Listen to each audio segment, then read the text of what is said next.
আসসালামু আলাইকুম। খুবই ভয়ঙ্কর খবর দর্শক। মমতা ব্যানার্জি বাংলাদেশে শান্তিরক্ষা বাহিনী মোতায়েন চাচ্ছেন।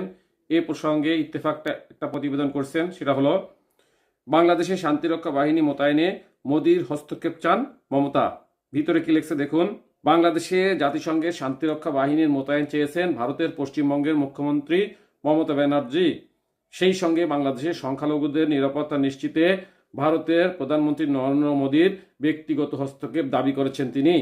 প্রতিবেদনে বলা হয়েছে, সোমবার 2 ডিসেম্বর বিধানসভা শীতকালীন অধিবেশনে যোগ দেন মমতা কেন্দ্রীয় সরকারকে জাতিসংঘের সঙ্গে কথা বলার আহ্বান জানান। মমতা বলেছেন, আমাদের প্রস্তাব কেন্দ্রীয় সরকার জাতিসংঘের কাছে বাংলাদেশের শান্তিরক্ষী বাহিনী পাঠানোর আহ্বান জানাক। এছাড়া মমতা বাংলাদেশ নিয়ে পার্লামেন্টে নরেন্দ্র মোদী বা পররাষ্ট্রমন্ত্রী এস জয়শঙ্করেরও বিবৃতি দাবি করেছেন। মমতা বলেন, বাংলাদেশ নিয়ে সংসদে বিবৃতি দেন প্রধানমন্ত্রী। যদি তার কোনো অসুবিধা থাকে তবে পররাষ্ট্রমন্ত্রী বিবৃতি দিক। বাংলাদেশ পরিস্থিতি নিয়ে আরও একবার তার দল এবং সরকারের অবস্থান স্পষ্ট করে তিনি জানান, এ বিষয়ে সিদ্ধান্ত নেওয়ার এখতিয়ার রাজ্য সরকারের নেই। তাই এ বিষয়ে কেন্দ্রের পরামর্শ মেনে চলতে বলেন মমতা। বাংলাদেশে ভারতীয়রা আক্রান্ত হলে তার সরকার তা সহ্য করবে না বলেও জানিয়েছেন মমতা।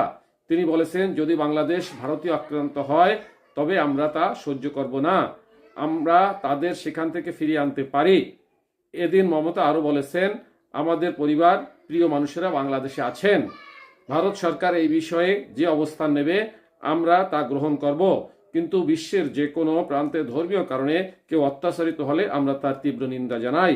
আমরা এই বিষয়ে ভারত সরকার এবং প্রধানমন্ত্রীকে হস্তক্ষেপ করার আহ্বান জানাই। ধন্যবাদ।